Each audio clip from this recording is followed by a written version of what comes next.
ನಮ್ಮ ಚಿಂತಾಮಣಿ ನ್ಯೂಸ್ ಕನ್ನಡಕ್ಕೆ ಸ್ವಾಗತ. ನಾಡಿನ ಸಮಸ್ತ ಜನತೆಗೆ ಆಷಾಢ ಮಾಸದ ಪ್ರಯುಕ್ತ ಲೋಕ ಕಲ್ಯಾಣಾರ್ಥವಾಗಿ ಚಿಂತಾಮಣಿಯಿಂದ ತಿರುಪತಿ ತಿರುಮಲಕ್ಕೆ 14ನೇ ಸಾಮೂಹಿಕ ಪಾದಯಾತ್ರೆ. ಚಿಂತಾಮಣಿ ನಗರದ ಆಜಾದ್ ಚೌಕ್ನಲ್ಲಿರುವ ಶ್ರೀ ಹರಿಹರೇಶ್ವರ ದೇವಸ್ಥಾನದಲ್ಲಿ ಪೂಜೆ ಸಲ್ಲಿಸಿ ಭಕ್ತಾದಿಗಳು ಪಾದಯಾತ್ರೆಗೆ ಚಾಲನೆ ನೀಡಿದರು. ಚಿಂತಾಮಣಿಯಿಂದ ಪಾದಯಾತ್ರೆಯಲ್ಲಿ ಪಾಲ್ಗೊಳ್ಳುವ ಭಕ್ತಾದಿಗಳಿಗೆ ಮಧ್ಯಾಹ್ನದ ಪ್ರಸಾದ ಶ್ರೀಮತಿ ಮತ್ತು ಶ್ರೀ ಹುರಿಗಾಳು ಅಶ್ವಥ್ ನಾರಾಯಣ ಅಂಡ್ ಸನ್ ರವರಿಂದ ಏರ್ಪಡಿಸಲಾಗಿತ್ತು. ಯಾತ್ರಾರ್ಥಿಗಳಿಗೆ ತಟ್ಟೆ ಮತ್ತು ಲೋಟಗಳು ಶ್ರೀಮತಿ ಶೋಭಾ ಶ್ರೀ ನಾರಾಯಣ ರೆಡ್ಡಿ ಶಿಂಗ್ಸಂದ್ರ ಇವರು ವಿತರಣೆ ಮಾಡಿದರು. ಯಾತ್ರಾರ್ಥಿಗಳು ಗೋವಿಂದ ನಾಮಸ್ಮರಣೆ ಮಾಡುತ್ತಾ ಪಾದಯಾತ್ರೆ ಕೈಗೊಳ್ಳಬೇಕೆಂದು ಶ್ರೀ ಹರಿಹರೇಶ್ವರ ದೇವಾಲಯದ ಅರ್ಚಕರು ತಿಳಿಸಿದರು. ಸಾಮೂಹಿಕ ಪಾದಯಾತ್ರೆಯಲ್ಲಿ ಭಾಗವಹಿಸುವ ಯಾತ್ರಾರ್ಥಿಗಳಿಗೆ ವ್ಯವಸ್ಥಾಪಕರು ಸೂಚನೆ ನೀಡಿ ನಿಮಗೆ ಏನೇ ಸಮಸ್ಯೆ ಬಂದರೂ ವ್ಯವಸ್ಥಾಪಕರಿಗೆ ತಿಳಿಸಬೇಕು ಎಂದು ಸೂಚನೆ ನೀಡಿದರು. ಯಾತ್ರಾರ್ಥಿಗಳು ಪಾದಯಾತ್ರೆ ಸುಗಮವಾಗಿ ಸುಖಕರವಾಗಿ ನಡೆಯಲು ಶುಭ ಹಾರೈಸಿದರು. ಈ ಸಂದರ್ಭದಲ್ಲಿ K S. Ashwath Narayana Shetty, A M. Manjunath, K A. Amogh, Nagarjun, N. Marapreddy, Santosh borewell, B K. Lakshmaiah, Harish driver, Papanna Bagepalli, Sanjeev Kumar, Sadashivareddy, Shankarappa, Ramakrishnappa, photo Nagaraju, Subbireddy, Mahesh, Sunil, Arun, Satyanarayan Singh, Venkategowda, ಗ್ರಾಮೋದ್ಯೋಗ ಖಾದಿ ಸಿಲ್ಕ್ ರೆಡ್ಡಿ ಮತ್ತಿತರರು ಉಪಸ್ಥಿತರಿದ್ದರು. ವಿನಂತಿ, ರಸ್ತೆಯಲ್ಲಿ ನೇರವಾಗಿ ಹೋಗಿ ಒಬ್ಬರಿಂದ ಹೋಗಿ ಗುಂಪು ಕಟ್ಕೊಂಡು ಹೋಗಬೇಡಿ. ವಾಹನಗಳಿಗೆ ಅರ್ಚನೆ ಮಾಡಬೇಡಿ.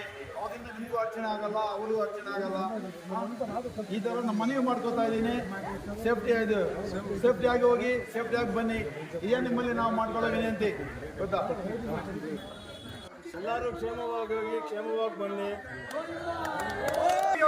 ಸುಮಾರು 14 ವರ್ಷದಿಂದ ನಮ್ಮ ಜೊತೆಯಿಂದ ಬಂದು ನಮ್ಗೆ ಸಹಾಯ ಮಾಡಿ ನಮ್ಮ ಕಾಯ ಯಶಸ್ಸು ಮಾಡ್ಕೊತಾ ಇದ್ದಾರೆ. ಅವ್ರಿಗೂ ಒಂದು ಧನ್ಯವಾದಗಳು. ಮಾಡ್ಕೊಡ್ತೀವಿ ಜೊತೆ ನಾವು ಇರ್ತೀವಿ. ಅದಕ್ಕೆ సెటిల్మెంట్ మాకు చెప్పండి. మీకు ఏం కాదు, మేము చేయిస్తాము. ఎట్లా మేము ఉంటాము. మీరు ఏమిటికి భయం చేసుకోలేదంటే మేము సదా ఉంటాం. మీకు ఎట్లా ఏం కావాలో చెప్పండి. మీరు చేయించుకొని క్షేమంగా పోగండి.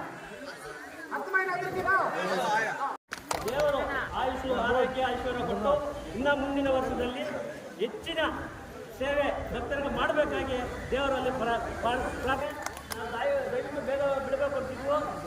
ಆದ ಕಾರಣ ಎಲ್ಲ ಇನ್ನೆನ್ನೋರು ಇವ್ರ ಸಹಾಯದಿಂದ ನಾವೆಲ್ಲ ಅಲ್ಲಿಯೇ ಇರೋರು, ನಾವು ತೋರಿಸಿರೋರಲ್ಲ. ನಮ್ಮ ಸೇವೆಯನ್ನು ಕೊಟ್ಟಿದ್ದೇನೆ. ಜವಾಬ್ದಾರಿ ಕೊಟ್ಟಿದ್ದಾರೆ.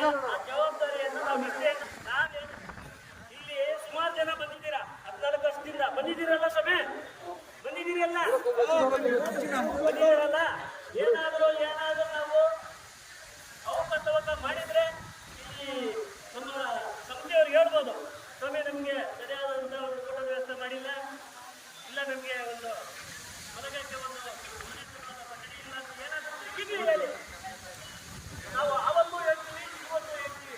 ನಾನು ಯಾವತ್ತು ಭಕ್ತರ ಜೊತೆಯಲ್ಲಿ ಇರೋದು, ಅವ್ರು ಏನು ಕಷ್ಟಗಳನ್ನು ತಿಳ್ಕೊಂಡು ನಾವು ನಡ್ಕೊಂಡು ಹೋಗ್ತಾ ಇದ್ದೀವಿ.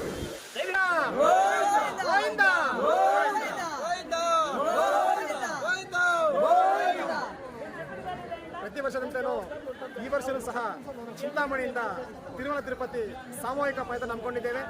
ಏನು ಸತ ನಾವು 13 ವರ್ಷದಿಂದ ಈ ಪಾದಯಾತ್ರೆ ನಡ್ಕೊಂಡು ಬರ್ತಾ ಇದ್ದೀವಿ.